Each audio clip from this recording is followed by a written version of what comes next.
오늘은 광야 같은 세상이라고, 광야 같은 시대. 왜 지금 이 광야 같은 시대라고 말을 했냐면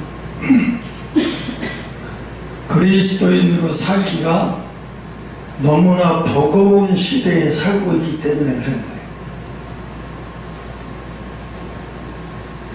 왜냐하면 세상 사람처럼 살면 너무나도 편하고 즐기면서 살겠는데 그리스도인으로 살아가기에는 너무나도 버거운 시대가 바로 지금의 시대가 아닌가 생각이 들어서 오늘은 광야 같은 세상이라고 했어요.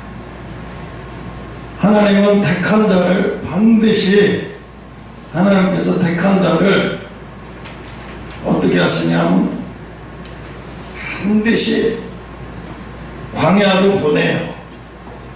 왜 광야로 보내냐면 하나님을 의지하는 법을 가르쳐야죠. 하나님을 택한 자가 하나님을 의지하는 법을 배우지 못하면 어떻게 하나님 손에 인도를 받겠어요? 그러니까 광야를 갈 수밖에 없어요. 하나님이 아브라함을 택하시고 아브라함에게 본토 친척 아버집이 떠나서 내가 지시할 땅으로 가라고 그랬어요. 그 얘기는 뭐야? 곧 광야로 가라는 얘기죠. 내가 모두 의지하고 있고 의지가 됐던 모든 것을 다 벗어버리고 광야로 가라는 말이잖아요. 그래서 광야는 어떤 곳이냐면 우리의 힘을 빼는 곳이에요. 우리의 힘을 빼는 곳. 사람은 너나 할 것 없이 다 똑같아요. 지푸라기라도 잡을 것이 있으면 하나님을 온전히 붙들지 못해요. 사람은 그래서 지푸라기라도 잡을 게 있으면 절대로 그 사람은 뭔가 하나님 말고 의지할 게 있고 붙들 게 있고 자랑할 게 있다 그러면 이 사람은 하나님 온전히 붙들지 못해요. 왜 천국은 계층 사회라고 했을까요? 천국이 그냥 계층 사회가 아니고 그냥 다 똑같은 천국이면 열심히 일한 자나 열심히 일하지 않은 자나 수고한 자나 환난을 통해서 천국에 온 자나 다 똑같다면 그 천국이 뭐가 그렇게 좋겠어요? 그런데 천국은 계층 사회예요. 계층 사회라는 얘기는 층이 있는 사회다. 높은 사람이 있고 낮은 사람이 있고 영광받을 사람이 있고 왕으로 살 사람이 있고 영원히 존경받으면서 왕처럼 살 사람도 있다는 거예요.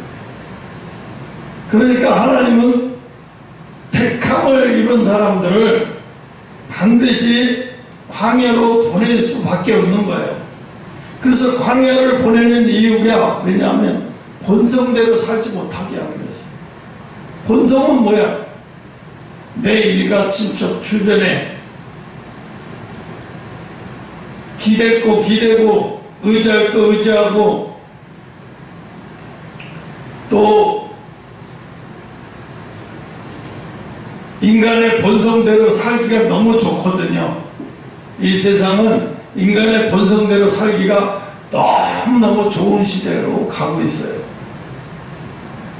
그런데 어젠가 일론 머스크가 한 7개월인가 6개월 전에 인터뷰한 그 뉴스를 잠깐 봤는데 그 일론 머스크가 이런 얘기를 해요. 당신은 왜 AI에 그렇게 집착하고 왜 그런 것을 집착하느냐, 앞으로 미래는 어떻게 될 것 같냐 이라고 얘기하니까 그 사람이 딱 이런 말을 해요. 이 세상의 인류의 모든 직업은 사라질 거다.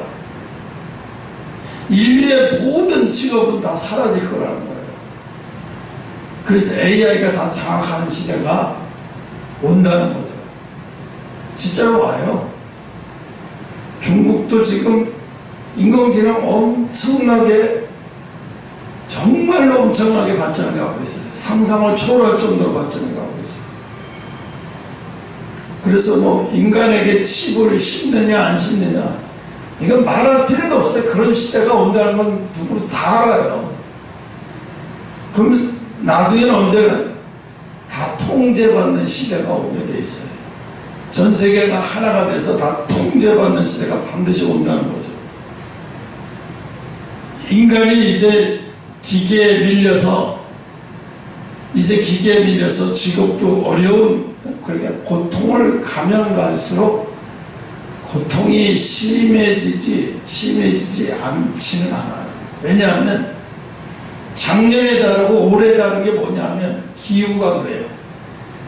작년 여름하고 이제 올 여름, 이제 봐요. 우리도요, 작년 여름하고 이제 올 여름 얼마나 차이가 있을지 아직 이 올 여름이 아직 완전히 와 닿질 않았는데 이제 올 여름이 와 보면 알겠죠. 작년 여름하고 얼마나 다른 여름이 오게 될 거라는 거. 벌써 미국은 어마어마하게 달라요. 중국도 어마어마하게 달라요. 왜? 한쪽에서는 기근이 들어서 막 흙을 뿌리면, 밭에 흙을 뿌리면 사막 같아요. 물기가 하나도 없어. 몇 개월째 이거 없어. 물이 없어서. 다 타버리는 거예요, 농작물을. 그러니까 농부들이 울어요. 뭘 먹고 살아야 되는지 죽을 것 같다고. 또 반대쪽에서 뭐예요? 비가 너무 많이 와가지고 막 산이 산 밑에 있던 집들이나 산 밑에 있던 뭐 건물 이런 것들 대개가 다 무너지거나 침수되거나 엄청나게 심해요. 이제 그런 것들이 가면 갈수록 더 심해지고, 미국이나 유럽도 마찬가지예요. 이번에도 보니까 이슬람 라마드 그 무슨 기간에 전 세계 이슬람 사람들이 모여들어갖고 자그마치 1000명이 죽었대요. 1000명이. 처음에는 200명, 500명 하더니 나중에는 1000명. 근데 실질적으로 죽은 숫자는요, 1000명 뭐예요? 그 이상이 가요. 그 배는 가요. 왜냐하면 열사병에 실려간 사람들이 죽은 이 사람인지도 몰라요. 그 자리에서 죽은 사람만 생길 1000명인 거예요. 그러니까 열사병에 걸려갖고 실려간 사람까지 합하면 그 매 걱정이 되니까. 근데 그 사람들은 왜 그래요? 아니, 그렇게 거기 가면 잘못하면 그 더위에 죽을 수도 있는데, 그 사람들은 그게 평생의 라마단 기간에 성지 순례 한번 가서 가보는 게 그 사람들의 소원이에요. 평생에. 그러니까 어떻게 죽어도 좋다는 생각으로 가는 거예요. 죽어도 좋다는 생각으로 가요. 그러니까 거기 가서 죽는 거에 대해서 아무렇지도 않다고 생각을 하는 거예요. 아무렇지도 않다고 생각을 해요. 내가 오늘 보면 이 세상이 하루가 다르게 작년하고 올해하면 기후적으로 보면 옛날과 1년과 5년의 차이가 나는 거예요. 그 정도로 차이가 아마 더 날 수도 있어요.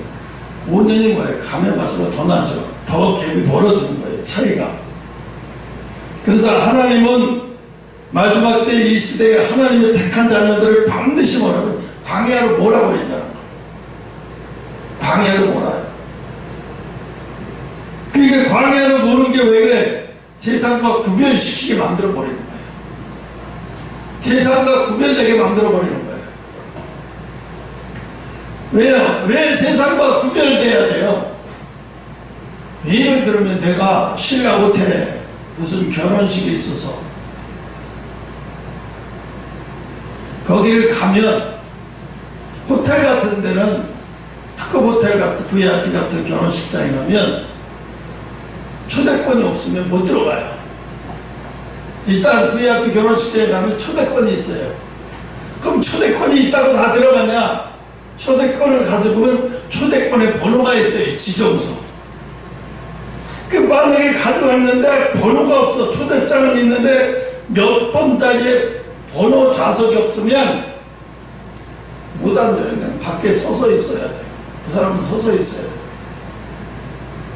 돼요. 초대 받았어도 좌석에 배치석까지 다 있어야 돼요. 이 세상의 VIP 결혼식에도 그런데 하물며 하늘나라 혼인잔치는 이 상상을 초월하는 거예요. 왜? 예수님이 6,000년 동안 기다리던 세월이에요. 예수님의 그날을 위해서 그 혼인잔치 그것을 이루시기 위해서 6,000년을 기다리신 거예요. 6,000년을 기다리면서 준비한 혼인잔치가 이게 보통 혼인잔치겠냐고요. 지난번에 어디 국왕이라고 그랬죠? 저기 국왕 결혼식 때 초대받은 사람들의 세계 VIP들만 초대받았죠. 아무나 갈 수도 없어. 가고 싶다고 가지도 않고 갈 수도 없고. 거기 초대받은 사람들은 뭐 대단했죠. 세계가 다 부러울 정도로. 그런데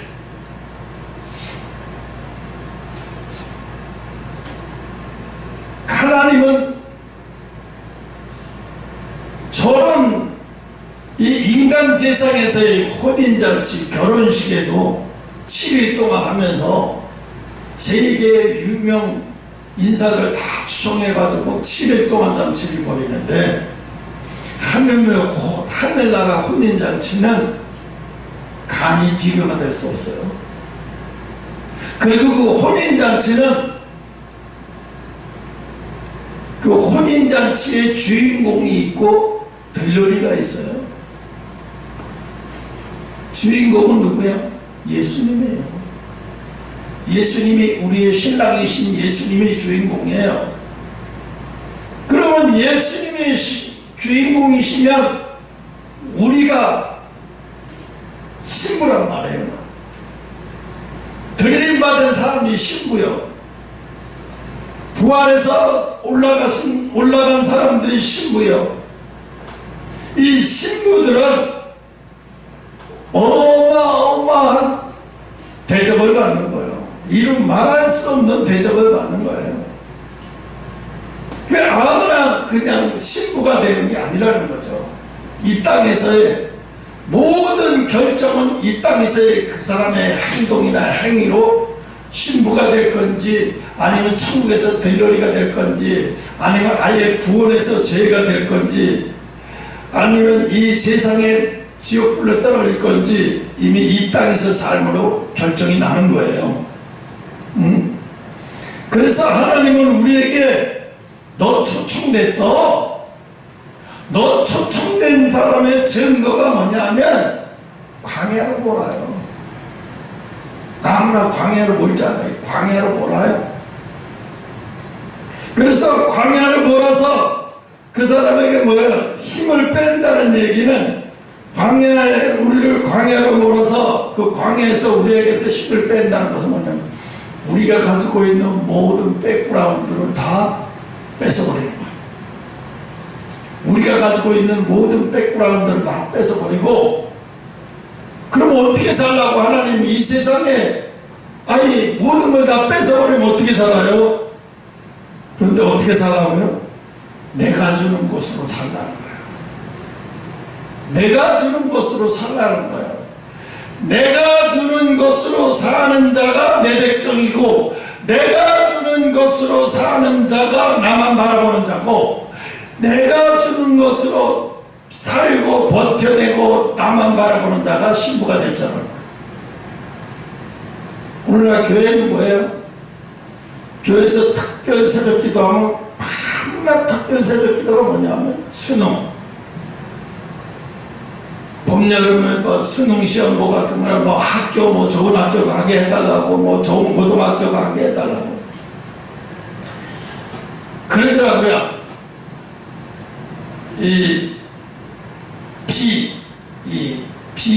김태희 자녀가 무슨 국제학교 다니는 건가 봐요. 예술학교. 근데 거기에 백지영이 딸이 거기도 다닌대요. 정성원 백지원 딸이. 그러면서 B하고 같은 반이라는 거예요. 그런데 그 운동회를 했었대요. 운동회. 학교에서 운동회를 했는데 이제 갔었는가 봐요.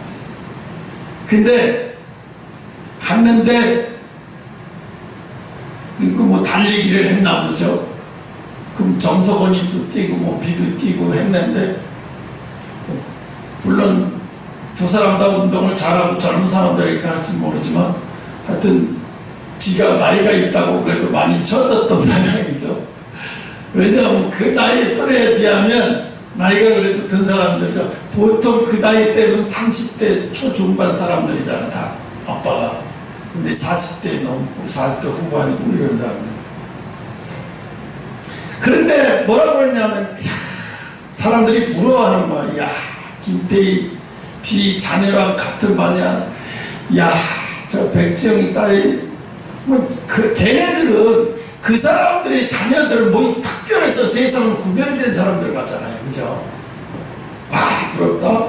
뭐, 박명수 딸이 선화예고, 현대무용 현화예고에 합격했다. 그래서 막 난리 치고 부러워하는데, 사실은 전 예수 믿는 사람이라면 선화예고 같다고 기뻐하지는 않죠. 선화예고는 문선명이가 만들어 놓은 예술학교예요. 문선명이가 만들어 놓은 거예요. 옛날 리라도 마찬가지였는데, 근데 리라는 이미 이제 다 그쪽에서 다 이제 떨어져서 관계는 없지만, 선화예고는 지금도 문선명이 그쪽에서 관리하고 있어요. 그쪽 계열을. 아무튼 세상 사람들이 볼 때에는 그런 학교를 가면 자기 자녀가 특별해지고 특별한 사람이라고 여겨지는 거예요. 그래서 기분이 좋은 거예요. 뭐 아나운서 임성준가 뭐 문성구가 뭐 김성준가 자기 아들이 무슨 뉴욕대 갔다더라. 그러면서 막 자식을 어떻게 잘 키웠냐 막 그러면서 막 난리가 나요.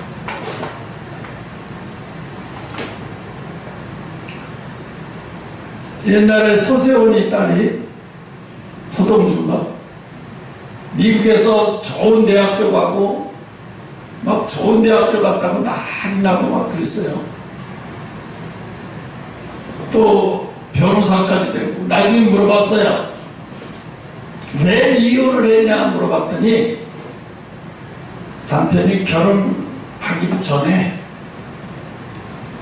이미 자기 말고도 여러 사람하고 다리를 거치고 있었다는 거예요. 결혼만 자기랑 한 거야.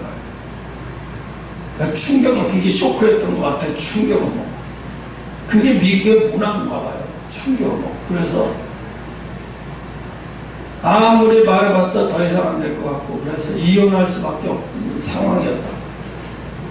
결혼해서부터 그걸 알고 나니까 이 결혼에 대한 이 환상이 다 깨져버린 거죠.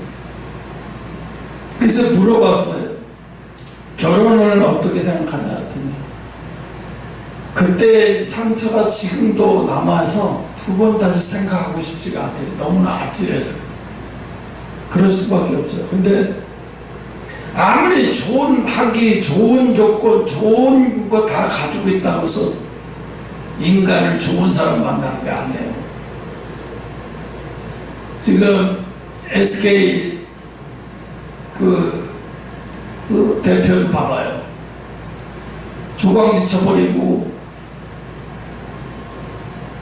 얼마나 많은 사람들 지탄을 받고 지금 압력까지 받았어요. SK에서 임원회를 통해서 회장을 추천하기 위해서 압력까지 받고 있어요. 국민의 여론도 따라와요. 네가 뭘 그렇게 열심히 해서 그렇게 한 거냐? 그건 참 무서워요. 피가 무서워요. 피가. 그 아버지도 그랬다고 하더라고요. 그 아버지도.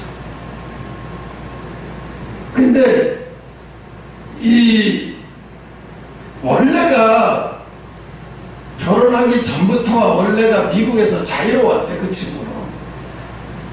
그래서 노소영 씨 만날 때도 이 사람도 여러 명을 사귀고 있었어요. 똑같았나 봐요. 미국에서 학교 다니고 미국에서 문화가 미국 문화 다르고. 결혼만 노소영이가 집안끼리 이렇게 해서 정략 결혼식을 한 거죠. 만난 건 자기네들 만났지만 어쨌든 정략적인 결혼이 된 거죠. 결국은 노소영 씨 측은 어떻게든지 잘 살아보고 근사하게 살아보려고 했지만 이 사람 속에서는 이미 쾌락의 바이러스가 이미 머리를 잠식하고 있어서 한 여자 가지고 평생 살 수 있는 사람이 아니야. 쾌락의 바이러스가 됐기 때문에. 그래서 한 여자 갖고서 행복하게 살 수 있는 사람도 아니야. 이미 자식들에게도 아버지에 대한 그런 게 노이로제가 걸려있어요. 아버지를 그냥 SK의 회장 정도로만 하지 아버지로서 인정하고 싶지도 않고 인정하려고 하지도 않아요. 너무 되어버리니까. 왜 이 세상은 인간의 본성대로 왜 돈이 좋은가? 왜 사람들은 이렇게 돈을 쫓아갈까요? 인생의 인간의 본성과 욕구대로 살기 좋으니까. 돈이 많으면 인간의 본성과 욕구대로 살기가 너무 좋아. 그리고 사람들이 돈 앞에 다 굴복이 되니까 그래서 돈을 벌려고 길을 쓰고 매달리는 거예요, 돈을. 그래서 그 돈을 통해서 사람들을 통제하고 지배하면서 사는 거예요. 근데 하나님 나라는 어쩌죠? 이 본성으로 살던 사람들이 하나님을 만나면 또 하나님의 생명책에 기록된 사람이라면 이 사람은 광야로 자기가 싫어도 갈 수밖에 없어요. 하나님이 내버려 두지도 않아요. 광야로 가게 만들어버려요. 그래서 어떻게 광야로 가게 만들어버려서 그래서 뭐예요? 다 자기가 가지고 있는 것에 힘을 쓰지 못하게 만들어버리는 거예요. 이효령 교수가 살아있는 동안에 자기 딸이 암으로 죽어가고 죽을 때 자기가 가지고 있는 게 뭐 도움이 됐어요. 물론 호텔에서 한 죽기 전에 한 일주일 특급 호텔 VIP룸에다 하고 일주일 자기 딸 거서 일주일 편안하게 살 수 있게 해줘서 잠깐 기쁨은 줄 수 있었지만 그게 무슨 기쁨이겠어요. 죽음 앞에서 그게 무슨 소용이 있겠어요. 아무런 가지고 있는 자기 학문, 명예 박사, 철학 박사, 자기가 있는 모든 것을 다 해도 딸의 죽음을 막을 수는 없었어요. 아무것도 없었어요. 속수무책으로. 또 그리고 자기에게 다가온 죽음에 뇌종양을 통해서 몇 번 수술하고 죽음에 올 때 그가 가지고 있는 모든 것은 아무 소용이 없었어요. 그가 할 수 있었던 것은 뭐냐면 내가 죽음을 하루하루 내가 맞이하면서 내 마음이 어떻게 달라지는지 항상 기록하고 녹음하고 그게 다야.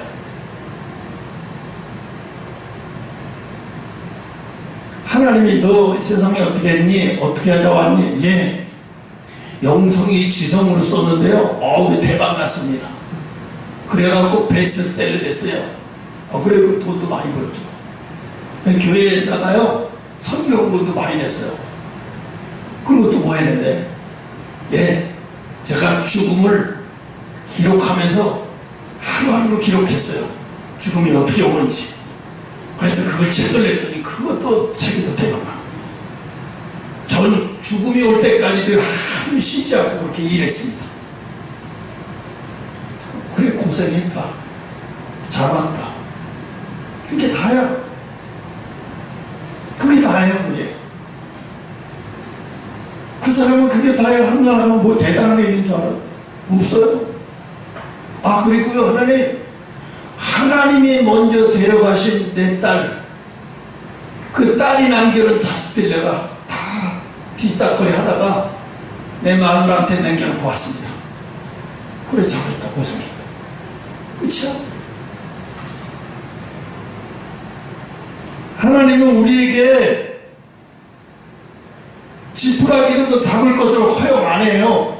하나님의 택한 자녀는 특히 계급사회, 계층사회, 그래서 천국의 계층 사회로 진입할 자는 이 땅에서 본능대로 살게 내버려 두질 않아요. 이 땅에서 다 누리면서 권세를 휘두르면서 살게 내버려 두지 않아요. 절대로 하나님. 응? 왜요? 하나님이 그렇게 쓰시려고 이미 만들어진 사람이란 말이에요. 토기장이가 이미 토기를 만들 때 목적이 달라요. 백자를 만들려고 이미 토기장이를 만든 거란 말이에요. 가치를 거기다 두고 만들었단 말이에요. 일반 토자기하고 비교로 상상이 안 돼요. 왜? 이 도공은 이 도자기를 만드는 순간부터 이미 생각이 달랐어요. 이미 이건 이건 가치가 내가 소중히 여기는 가치를 생각해 두고 이미 흙을 빚어서 도자기를 굽기 시작했단 말이에요. 근데 어떻게 다른 거랑 비교가 되겠어요? 벌써 도공의 손에서 마음에서 이걸 청자로 만들겠다고 하는 각오가 있는데 그거를 그냥 불에 자연스럽게 구워지게 내버려 두겠냐고요. 관리가 다르죠. 관리가. 도공이 청자를 만들려고 할 때 첫째가 뭐가 되냐, 관리가 달라. 관리를 똥개 관리하듯이 하면 안 되죠. 관리가 달라요. 어떤 분이 개를 그렇게 좋아하고 사랑하고 자기가 사람은 질려버린 거예요. 자기 앞에서 돈 앞에서 다 배신하는 걸 보면서 가족들에게도 뭐가도 다 필요 없고 자기 죽을 때 변호사를 사가지고 저 개를 죽을 때까지 잘 보살펴주고 돌봐줄 보모를 구하고 그 사람들 먹을 거 있고 다 평생 책임지고 저 개가 항상 하루에 몇 번씩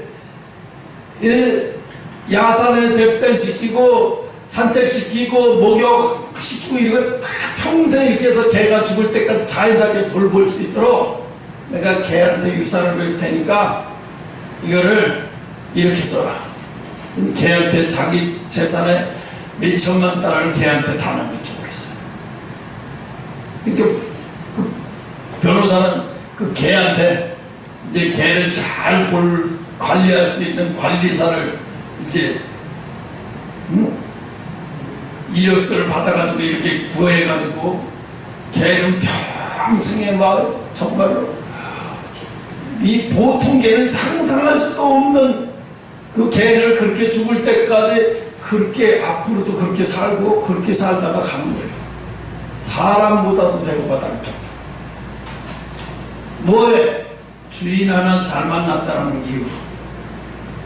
주인 하나 잘 만났다는 이유로 개의 운명에서 완전히 다른 인간의 운명보다도 더 상상할 수 없는 대접을 받으면서 살다 가는 거예요. 아이, 개가 주인만 잘 만나도 이러는데 하물며 우리인데 왜 하나님은 우리를 이렇게 하실까? 왜 이렇게 고통 중에 왜 이렇게 고통의 시간을, 여러분 우리가 섞을 수 있는 게 뭐냐면 고통의 시간이 끝이 있을까라고 생각하는데 고통으로 끝이 있다는 거예요. 사람들이 왜 자살을 하냐? 고통이 끝이 없다고 여기지니까 자살하는 거예요. 자살하는 사람들의 특징, 이 고통이 끝이 없을 거라고 생각이 되니까 자살하는 거예요. 근데 고통의 시간은 반드시 끝이 있고 반드시 영원하지 않다는 거예요. 만약에 그 고통이 끝이 있고 영원하지 않다는 걸 아는 사람이라면 그 사람은 절대로 자살해 죽지 않아요. 그럼 자살해 죽는 이유가 뭐야? 고통이 끝이 없다고 여기니까 자살하는 거예요. 그게 결국 그렇게 죽은 거예요. 그래서 하나님은 뭐라 그래요? 고통 중에 뭘 바라봐라? 하나님을 바라봐라. 너희가 고통 중에 있느냐? 하나님을 바라봐. 세상 바라보지 말고 하나님 바라봐. 너희가 고통 중에 있는 그 고통만 바라보지 말고 나를 바라봐. 장차 우리에게 올 영광을 좋게 비교할 수 없다고 했어요. 우리에게 올 영광과 좋게 비교할 수 없다. 그래서 하나님이 저한테, 저는 이미 내가 천국에 가 있을 포지션을 이미 기도와 환상 중에 이미 다 봤기 때문에 궁금하지도 않아요. 다 알고 있으니까.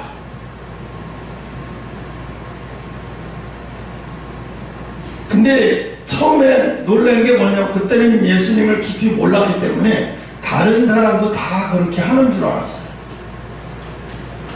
다른 사람도 다 그런 줄 알았어요. 그렇게 되는 줄 알았어요. 무대가 어마어마한 무대에 거기 올라가서, 예를 들어서 가수 나훈아가 무대에 올라가서 공연을 하는데 그 많은 사람 중에 내가 올라가서 옆에 앉아있다고 생각해봐요. 사람들이 그렇게, 저 사람 뭔데? 저 사람 처음 보는데 누군데 저 사람 나훈아 공연에 저기 앉아있는 거지? 사람들이 막 웅성웅성 할 거라고요. 그죠? 나는 알려지지 않은 사람이잖아. 그리고 대한민국에서 그렇게 알려지지도 않은 사람인데 저 사람이 누군데 저기 앉아있는 거지? 그 사람들이 막 그럴 거 아니야. 그 나훈아가 나중에 일이 나오라고, 홍시현 목사님이 나오라고. 이분이 홍시현 목사인데 나하고 각별한 사이고, 목사니까 뭐 노래를 그렇게 좋아하진 않지만 나하고 인연이 있어서 내가 오늘 여 무대를 모셨다고. 나하고는 아주 특별한 인연이 계신 분이라고 이 말 한마디만 해주면 끝나버리는 거죠. 그죠? 와, 대단하다. 어떤 일인지 몰라도 대단하다. 천국에서 그랬어요. 사람들이 나를 보더니 막 웅성웅성거리는 거예요. 저 사람은 내가 세상에서 볼 때 한 번도 이름도 들여다보지 못하고 알지도 못했는데 저 사람이 뭔데 저기에 있느냐. 그래서 자기네들이 떠드는 게 예수님이 여기서 보시는 거 다 들리는 거예요. 자기네들이 떠드니까. 그러니까 이제 나를 일로 나오라고 하더라고요. 옆으로 오라고. 그래서 내가 이제 옆으로 가니까 이 종은, 이 아들은 환난을 통해서 왔다. 너희들이 온 그런 통로로 온 사람이 아니다. 불같은 환난과 불같은 연단을 통해서 온 사람이다. 환난을 통해서 온 사람이다. 그 말을 딱 한마디 하니까 거기 끝도 안 보이는데 조용해지더라고요. 근데 거기로 참 신기한 게 마이크가 필요가 없더라고요. 예수님 그냥 이렇게 말하셔도 참 보이는 끝까지 사람들이 다 들어요. 다 들리더라고요. 상상은 초월할 수 없는데 다 들려요. 사람들이 다 알아들어요. 예수님의 말을 했는데 다 알아들어요.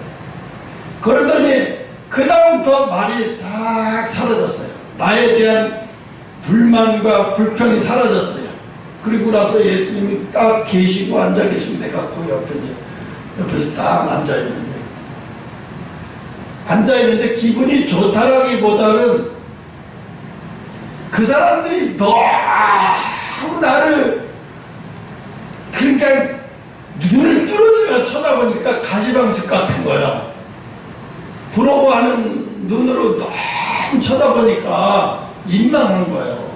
여기서 내려오고 싶은 거예요. 그래서 내가 중간에 내려가려고, 불편해서 내려가려고 하니까 왜 내려가려고 하나? 아들아 왜 내려가냐? 저 사람 시선이 너무 따가워요. 여기는 원래 그런데 개의치 말고 앉아있어라. 개의치 말고 앉아라. 마음껏 앉아서 누려라. 그때는 그게 뭔지도 몰랐어요. 지나고 보니까 지금도 엊그제 꾼 꿈같이 새록새록 기억이 나요. 내가 어제 다니엘을 와가지고 다니엘을 읽었어요. 다니엘은 많지 않잖아요. 12장밖에 안 돼요. 잠깐 읽었는데 다 읽었는데 그 다니엘을 보면서 위로가 얼마나 되는지요. 다니엘을 보면서 위로가 얼마나 되는지 몰라요. 제가 이번에 사건을 되게 저질렀잖아요. 왜냐하면 이 서류를 내면서 내가 이 소득증명원을 우리 교회에서 발부하는 걸로 해서 법원에 제출해야 되는데, 그렇게 하면은 법원에서 조금 신뢰하는 게 덜할까 싶어서 총회에 소속증명서를 떼어가지고 거기다가 소득증명 해갖고 프린트해서 붙였어요. 그래갖고 복사해서 내보냈는데 1심에서 판결을 이겼잖아요. 3,200만 원. 근데 2심에 올라가더니 상대 변호사가 요거를 총회에다가 발부해줬냐 안 해줬냐 요걸 총회에다 했는데, 총회에서 우리는 그런 거 발부 안 해준다. 총회는 회비만 받지 그런 거 발부 안 해준다. 이 큰일 난 거야. 내가 변호사도 큰일 났대. 이제 목사님 큰일 났대. 왜 그러냐니까 사무소 위조해, 형사이권 내고. 그래서 물어봐요. 목사님 혹시 전과 있어요? 전과는 없죠. 무슨 전과가 있어요? 전과가 없으면 벌금 한 500에서 1,000만 원 남는데 형사이권에 재판봐. 야, 이거 골아프구나. 큰일 났네. 그때 이 변호사도 문제가 생긴 거예요. 왜냐하면 이 변호사한테도 내가 그 전에 얘기를 다 해버렸어요. 그런 얘기를 다 해버리니까 알고 있는 거예요. 이거 알고 있으면 그 소리를 빼야 되는데, 알고 있으면서도 자기가 그걸 했기 때문에 그게 문제가 될 수도 있어요. 그러니까 똥긋한 거에 손도 한다. 그래서 내가 이제 그 얘기를 했어요. 그쪽에서 법원에다가 이거 가짜다고 서류를 제출했기 때문에 나는 이제 형사이권 될 가능성이 커진 거예요. 또 이 재판을 질 확률도 많고. 그러니까 어떻게 하냐면 변호사가 뭐랬냐, 합의를 봐서 돈을 안 받기로 하고 합의를 보고 그거 끝날 수 있다는 거죠. 좋게. 야, 여기까지 왔는데 죽으라고 합의 봐가지고 이게 그럼 개고생만 거지 이게 뭐야. 근데 이 변호사도 또 이제 내가 얘기를 했어요. 영창이 좀 서류 온 게 이상하다. 그 사람도 사실 영창 면허증 건설 면허를 빌려가지고 한 거기 때문에 그거 가짜다 내가 그랬거든요. 그래서 이 사람들이 이 변호사가 가짜라는 그걸 찾아냈어요. 그래서 이 법인 도장도 본사 게 아니라 자기들이 파가지고 가짜를 도장 찍는 게 다 그래요. 그걸 갖다가 이제 서류를 제출해서 당신들 이 법인 도장 가짜고 이 서류도 가짜인데 이거 증명해달라. 본사의 영창개발 본사 거하고 이거 맞는지 증명해라 그랬는데 재판 때 안 나왔어요. 재판 때 느닷없이 안 나왔어요. 그랬더니 변호사가 왔어요.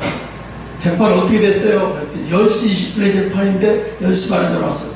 아니 무슨 재판 벌써 끝나요? 그랬더니 그쪽이 쪼그라는지 안 나왔어요. 그래서 어떻게 되는데요? 재판이 7월 11일 날 2시 10분에 연기됐대. 그럼 그때도 안 나오면 어떻게 돼요?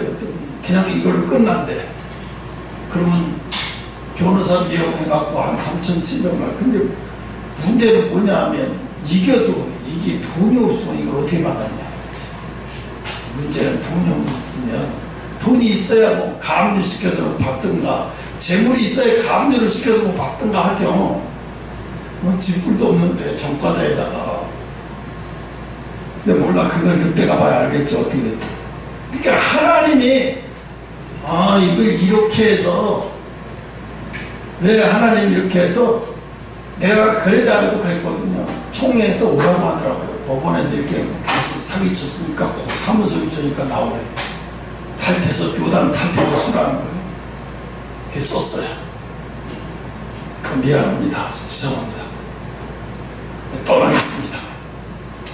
교단에서도 목사님 미안해 도움되지 못해. 그렇지만 이건 가짜 소리 했으니까 우리도 어쩔 수 없다는 거예요. 이거 왜냐면 신문에다 얘네들이 그러면 골치 아프니까 빨리 이거 끝내고 조용히 나가는 게 낫다고 그래서 끝났어요.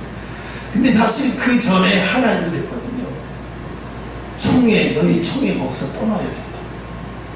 WCC에 가입되어 있고 WEA에 가입되어 있는 것은 빨리 떠나라고 했는데 내가 사실은 이걸 언제 떠날까 고민만 하고 있었어요.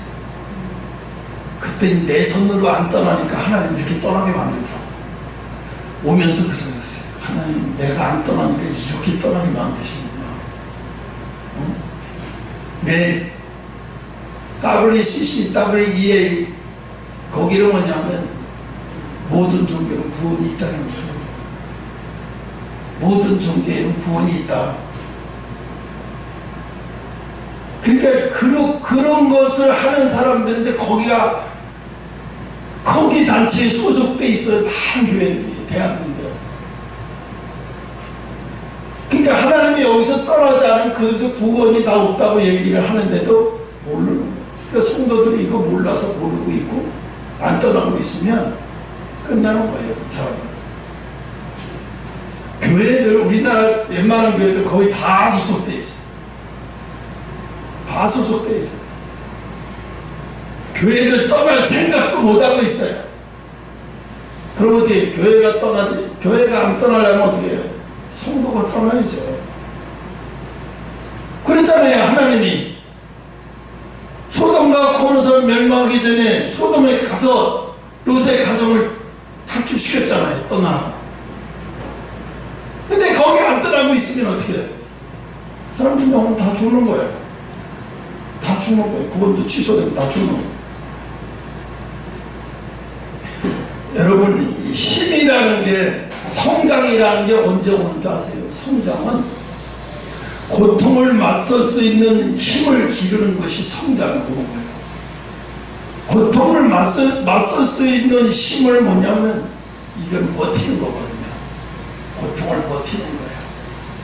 견뎌내는 힘. 이 견디라는 게 뭐예요? 하나님의 약속의 말씀을 붙잡아야 견뎌낼 수 있어요. 하나님이 고통을 벗어나게 해주세요. 그럼 이게 아무리 해도 소용없어요. 그 고통을 버텨내야 이게 지나가요. 그 고통은 하나님이 우리에게 주셨기 때문에 우리에게 머물게 만드신 게 아니라 그 고통은 지나가라고 온 고통이거든요. 그러니까 그 고통이 지나갈 때까지 내가 버텨내야 돼요. 근데 버텨내려니까 어떻게 돼요? 하나님이 주신 약속의 말씀을 붙들고 나는 망하지 않는다는 거죠. 나는 망할 수가 없는 거죠. 왜?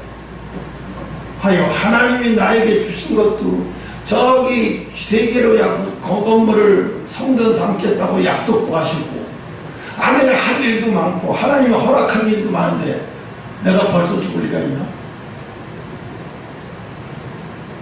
나는 쉽게 안 죽어. 쉽게 죽을 수도 없어. 왜? 하나님이 허락한 것이 있는데 그걸 감당도 안 했는데 벌써 죽어. 여러분이 알잖아요. 사도 바울이 로마에 가서 복음 전하고 거기서 순교당할 거라고 했어요. 그런데 배를 타고 가다가 배가 풍랑이 만나서 파손해가지고 사람들이 배 그냥 파손된 손판대기 올라가서 그 손판대기 지금으로 말합니다. 그럼 올라가서 붙잡으면서 이제 죽었다 끝났다 죽었다. 사도 바울도 겁나서 이제 죽게 생겼다고 말하는데 하나님 너 안 죽어. 넌 로마에 가서 복음을 전해야 된다.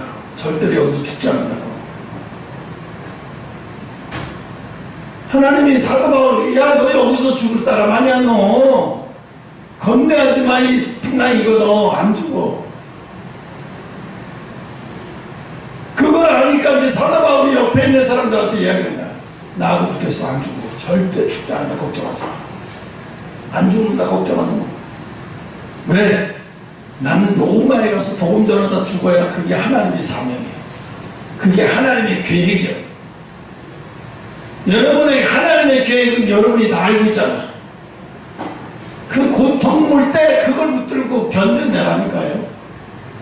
그 고통이 있을 때 그걸 붙들고 그 시간을 견뎌내고 그 시간을 버텨내고 그렇게 자꾸 반복하다 보면 내 속에서 어떻게 여러분 성장이라는 게 이루어져요. 영적 성장이라는 게. 그러니까 웬만한 고통이 와도 이제 버텨내는 거 수없이 하다 보니까 웬만한 고통은 이제 별것도 없어. 따끔하고 가는 것 같이 가요. 따끔하고 가는 것 같이 가요. 따끔하고 가는 것 같이 가요.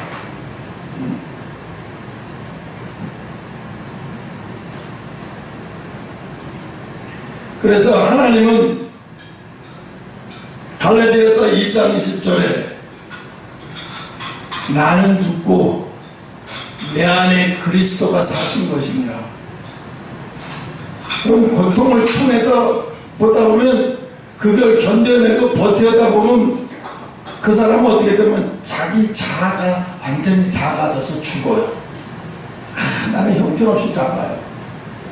그러면서 어떻게 해요? 하나님은 형편없이 커요. 하나님의 형편이라는 말이 부당하지만 하나님은 너무너무 크게 느껴지고 나는 너무너무 작게 느껴져요. 그러면 그 사람은 자아가 파쇄된 사람이에요. 자아가 죽은 사람이에요. 자아가 죽어. 어떤 문제가 왔을 때 나는 알 수 없지만 이 문제도 하나님이 반드시 열쇠가 있다. 나는 알 수 없지만 이 문제 반드시 하나님의 열쇠로 열어주실 걸 믿고 포기하지 않는 믿음만 있으면 돼요. 포기하지 않는 믿음. 하나님은 제일 기뻐하지 않는 게 뭐냐 하면 포기하지 않는 거예요. 포기하는 걸 기뻐하지 않아서요. 왜 포기하느냐? 네가 왜 포기하냐? 내가 포기하지 않았는데 네가 왜 포기하냐? 또 반대로 다윗은 하고 그랬죠. 자기가 성전을 짓겠다고 말이야. 엄청나게 금오고 뭐고 같은 엄청나게 성전 짓기 위해서 자녀들을 먹고 재료를 먹고 막 그런데 하나님은 안 되는 거야. 다윗아 너 포기해. 너 포기하니까 내 손으로 안 돼. 나중에 하도 그러니까 하나님이 포기를 시키죠. 내 손으로 안 하고 그 대신에 내 아들 솔로몬을 통해서 성전을 짓게 해줄게. 미안하다. 너를 포기시켜. 인간한테 하나님이 하신 말씀 처음이야. 다윗아 미안해. 너한테는 그 성전 못 지을 수 없어. 너한테는 허락할 수 없어. 네 자식한테 줄게. 풀어. 그만 포기해라. 하나님이 인간을 포기시키는 거밖에 없어요. 다윗한테까지 그 얘기밖에 없어요. 그 전에는 하나님 인간 그 누구한테도 포기시키지 않았어요.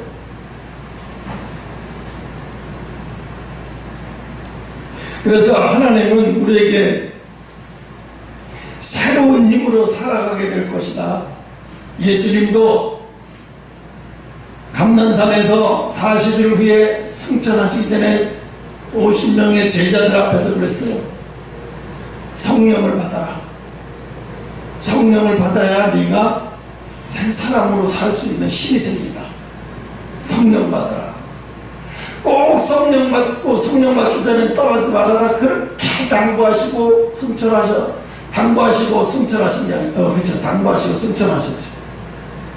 그런데 그 당부를, 그 승천을 기다리라고 얘기했는데 성령이 너희가 임할 때까지 기다리게 했는데 500명에서 120명 남겨놓고 다 돌아갔잖아요.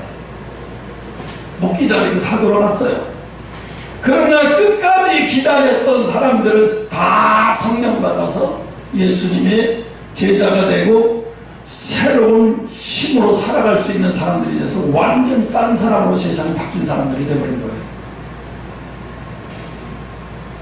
요즘 사람들이요, 가다 물어보면요, 자기 교회 성전이 있는 사람들, 교회가 지어있고 성전이 있으면 되게 자부심을 느껴요.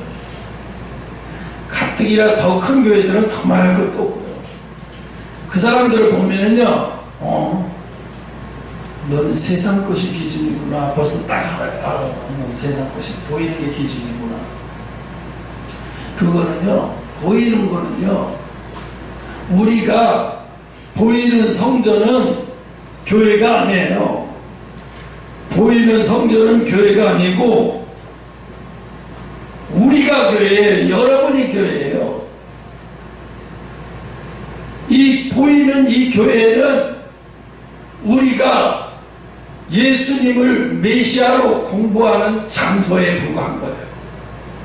예수님이 제일인 줄 알고 공부하는 장소인 거죠. 여기가 교회는 아니에요. 교회는 성전은 여러분의 심령이에요.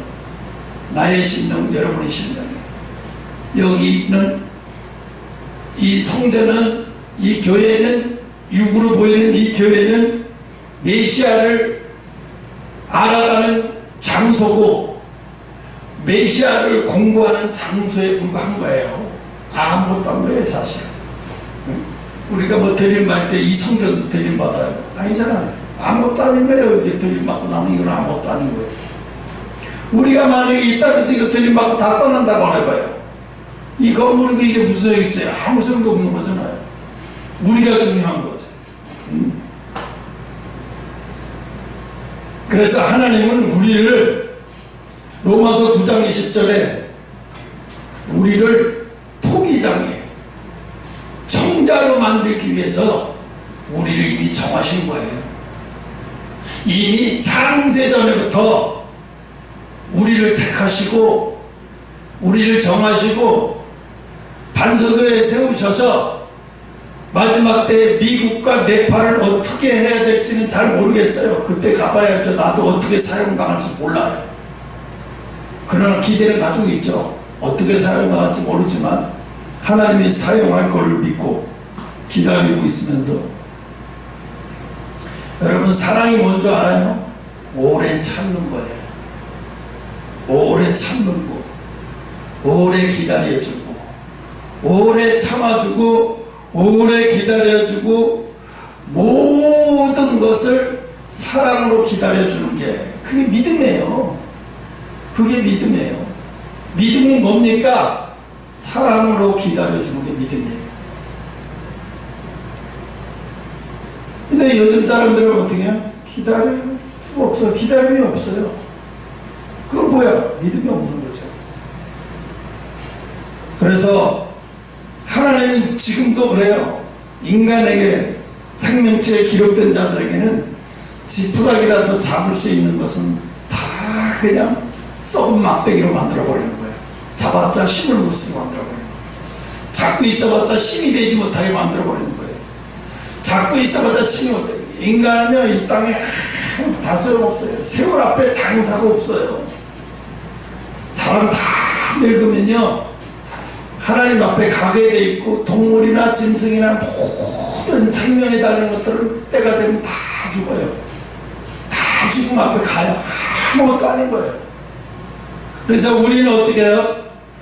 이 세상 것, 없어질 것에 관심을 두지 말라는 거예요. 영원한 것에 관심을 두고, 너희가 갈 곳에 관심을 둬라. 너희가 영원한 초세에 갈 곳에 관심을 둬야지. 왜 영원한 곳에 영원한 초세에 관심을 안 두고 엉뚱한 여관에 들어가서 자면서 그 여관방에서 관심을 두고 있어? 여관방에 오는 내일 있다가 내가 떠나면 그만 내가 아무것도 아닐 거예요. 그냥 하루하루 편하게 지내면 그뿐으로 끝날 거예요. 거기는 이 세상이 바로 그런 곳이라는 거예요. 그래서 우리는요, 이 시대는요, 정말 마지막이 너무 가까이 오고 있어요. 점점 다가오고 있고요. 오늘날 복음이 너무너무 잘못돼서 사람들이 교회 다니면서 일확천금 부자 되고 잘 먹고 잘 살게 되기 위해서 좋은 학교 가고 좋은 데 가고, 그거를 예수님을 이용해서 그게 신앙이라고 가르쳐요. 들림받을 수 있다, 들림받아야 된다, 천국 못 갈 수 있다, 이런 얘기 안 해요. 기분 나빠서 안 해요. 그리고 들림받은 얘기도 안 하고요. 온전한 복음을 못 하는 거예요. 왜? 통도들이 못 나오고 안 나오고 두려울까 봐. 그래서 못하는 거예요.